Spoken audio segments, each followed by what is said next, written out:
70 లక్షల దాకా ఏదో ఒక ఫ్రెండ్ నమ్మి మోసపోయింది ఏదో ఉందంట, ఏందన్నా? అవునండి, అతను కూడా చాలా బాబాయ్ బాబాయ్ అని నాతో చాలా క్లోజ్గా ఉండేవాడు. నేను ఏ ప్రాపర్టీ చూసినా కూడా అది వద్దు బాగాలేదు, ఇది వద్దు బాగాలేదు, అది అని ఆఖరికి వాళ్ళ నాన్నను కూడా తీసుకొచ్చి చూపిస్తే వాళ్ళ నాన్న కూడా ఇది బాగాలేదు అది బాగాలేదు అని చెప్పేసి అది. ఈరోజు ఆ ప్రాపర్టీస్ నేను ఎంత తక్కువ అమౌంట్లో నాకు అప్పుడు దొరికిందంటే అంత తక్కువ అమౌంట్లో దొరికింది.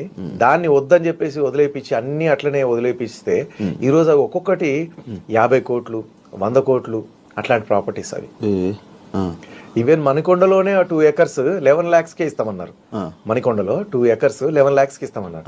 దాంట్లో ఇప్పుడు విల్లాలు కట్టినారు, పెద్ద పెద్ద అపార్ట్మెంట్స్ కట్టినారు. ఒక పక్కకంతా అపార్ట్మెంట్స్, ఒక పక్కంతా విల్లాస్.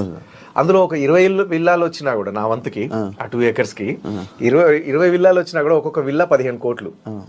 చూడండి, పోనీ 10 విల్లాలు వచ్చినా 100 కోట్లు, ఎంత హ్యాపీగా ఉండేవాడిని. అయితే రాసి పెట్టుంటే వస్తుంది, రాసి పెట్టలేకపోతే కానీ ఇట్లాంటి వాళ్ళు